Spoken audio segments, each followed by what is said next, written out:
আপনারা সকলেই জানেন যে কলকাতায় যে আরজিকর হসপিটালে মমিতা দেবনাথ নামে যে আমাদের একজন ডক্টর বোনকে যে নৃশংসভাবে খুন করা হয়েছে এবং নৃশংসভাবে সেই খুনের ঘটনাকে ধামাচাপা দেওয়ার জন্য কলকাতার যে সরকার যে প্রশাসন পুরো চেষ্টা করেছিল এবং সারা দেশের মধ্যে শুধু কলকাতার ডক্টররা নয়, সারা দেশের মধ্যে যারা আছে যত ডক্টর বা যত মেডিকেল রিলেটেড যারা জড়িত প্রত্যেকে আন্দোলন করছে। আমি তাদেরকে অনেক ধন্যবাদ জানাই এরকম একটি ন্যাক্কারজনক ঘটনাকে সারা ভারতবর্ষের সকলের সামনে তুলে ধরার জন্য তাদেরকে অনেক অনেক ধন্যবাদ। আন্দোলন আরও কঠিন করুন। আমি শুধু বলবো, শুধুমাত্র যারা ডক্টর বিভিন্ন ডিপার্টমেন্টে মেডিকেল ডিপার্টমেন্টের রিলেটিভ শুধুমাত্র তারা নয়, আম পাবলিক যারা আছেন, আম জনতা যারা প্রত্যেকে এই অন্যায়ের বিরুদ্ধে রুখে দাঁড়ান, প্রত্যেকে প্রতিবাদ জানান, প্রত্যেকে প্রোটেস্ট করুন। ওয়েস্ট বেঙ্গল একদম ভালো করে প্রোটেস্ট করুন, কারণ এই ঘটনাটা মমিতা একটা উদাহরণ। কারণ মমিতার ঘটনা সামনে এসেছে, এরকম হয়তো ভাই আরজিকর হসপিটালে এর আগে বহু হয়েছে, অনেক এরকম ক্রাইম হয়েছে, অনেক মার সন্তানকে এইভাবে মার্ডার করে, এইভাবে গণহত্যা করে সেটাকে সুইসাইড দেখানো হয়েছে। হয়তোবা এর ছাড়াও অনেক ঘটনা হয়েছে এই হসপিটালে যেটা ধামাচাপা দিয়ে রেখেছিল। এর মধ্যে আমার একটা বিশ্বাস, এর মধ্যে গভীর বড় চক্রান্ত আছে। কারণ আপনারা জানেন কি, মমিতা দেবনাথ যে রাত্রে ওর সাথে যে ঘটনাটা হয়েছিল, বোনটির সাথে যে ঘটনা হয়েছিল, ডক্টর বোনটির সাথে মেধাবী ওর সাথে যে ঘটনা হয়েছিল, সেই ঘটনাটির পর মাকে খবর দেওয়া হয়েছে কি মমিতা সুইসাইড করেছে। তো আপনারা জানুন কি, যদি মমিতা সুইসাইড করেনি, ওকে প্রি প্ল্যান মার্ডার করা হয়েছে। অলরেডি সঞ্জয় রায় বলে একজনকে ক্রিমিনালকে অ্যারেস্ট করা হয়েছে। প্রিন্সিপাল এই যে আরজিকর হসপিটালের প্রিন্সিপাল ছিল, ওই প্রিন্সিপালকে ট্রান্সফার করিয়ে আরেকটি হসপিটালে নিয়ে প্রিন্সিপাল বানিয়ে দিল। এটা কীভাবে সম্ভব? এটা কি সম্ভব?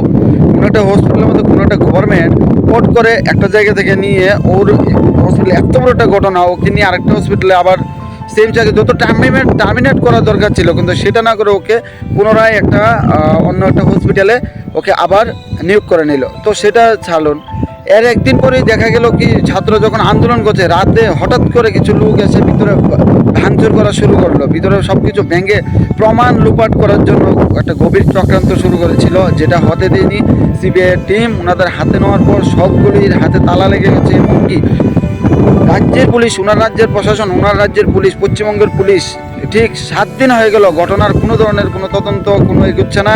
একজনকে শুধু সঞ্জয় রায়কে অ্যারেস্ট করে পুরো ঘটনাকে ধামাচাপা দেওয়ার চেষ্টা করেছিল, যেটা কোনোভাবেই সেখানকার সুবুদ্ধি নাগরিক এবং ভালো জনগণ যারা এবং হসপিটালের যারা বিভিন্ন মেডিকেল রিলেটেড যারা স্টাফ, তারা কোনোভাবেই হতে দিন এটাকে কঠিন প্রোটেস্ট করেন। তার কারণে মুভমেন্ট অনেক আরও কঠিন হয়, তার কারণে সেটা সম্ভব হয়নি ঘটনাটাকে ধামাচাপা দেওয়ার।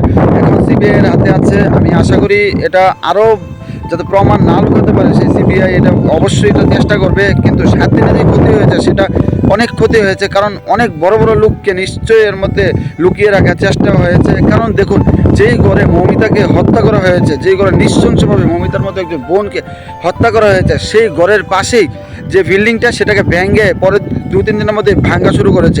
আপনি বলুন, একটা ইনভেস্টিগেশন যদি চলে, কোনো একটা কেসের এগেইনস্টে কোনো একটা প্রোটেস্ট চলে, সেখানে কোনোভাবে কোনো কিছু করা যায়, সেটা কোনোভাবে হাত দেওয়া যায় কি? কোনো ব্যক্তি সে আশেপাশে যেত না, কিন্তু পরের দিন পিডাব্লিউডি থেকে বা তাদেরও গভর্নমেন্ট বড় লেভেলের অর্ডারের কারণে সেই দেওয়ালটাকে ভাঙে যে লুপাট করার চেষ্টা করেছিল, যে প্রমাণ লুকিয়ে রাখার চেষ্টা করেছিল।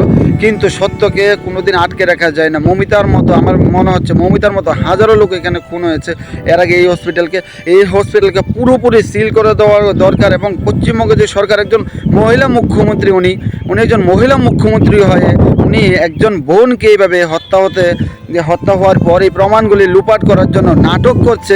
ওনার মতো মহিলাকে কিভাবে সরাতে হয়, আপনারা সকলে মিলে, পশ্চিমবঙ্গের জনগণ সকলে মিলে এক হয়ে আন্দোলন করুন। এসব মহিলার শাসন আর পশ্চিমবঙ্গে চলতে দেবেন না, এরকম অরাজকতা পশ্চিমবঙ্গে চলতে দেবেন না। কোনো মেয়ে যেন, কোনো ভাই এরকম বোন যেন এভাবে নৃশংস পশুদের হাতে খুন হতে না হয়, তার ব্যবস্থা আপনারা করুন। এখনই সময়, হাল ছেড়ে দেবেন না। আমাদের ইন্ডিয়ার মধ্যে এরকম দেখা যায় কি কিছুদিন প্রোটেস্ট চলে, তারপর বাস আস্তে আস্তে সব শেষ। কিন্তু এরকম না, একদম কঠিন পদক্ষেপ যে নিয়েছেন, একদম ভালো পদক্ষেপ। যে বোনেরা রাত দিন একাকার করে আন্দোলন করছেন, ডক্টর, নার্স, সবাইকে আমার অনেক ধন্যবাদ। হয়তোবা আমি অনেক দূর থেকে, ত্রিপুরা থেকে বলছি, কিন্তু পশ্চিমবঙ্গের প্রত্যেক জনগণকে এতটুকু আবেদন করবো, মমিতার যে বোন, ওর যে ঘটনাটা হয়েছে সেটা সত্যি চোখে জল আসে। এরকম ভয়ানক ঘটনা মানে কি বলবো, বলার ভাষা নেই। আপনারা সকলে মিলে আন্দোলন করুন, এসব আর হতে দেবেন না। এবং এই আর যে কোনো হসপিটালটাকে টোটালি সিল করা হোক, এবং এরকম ক্রাইম আর যেন দেখতে না হয়।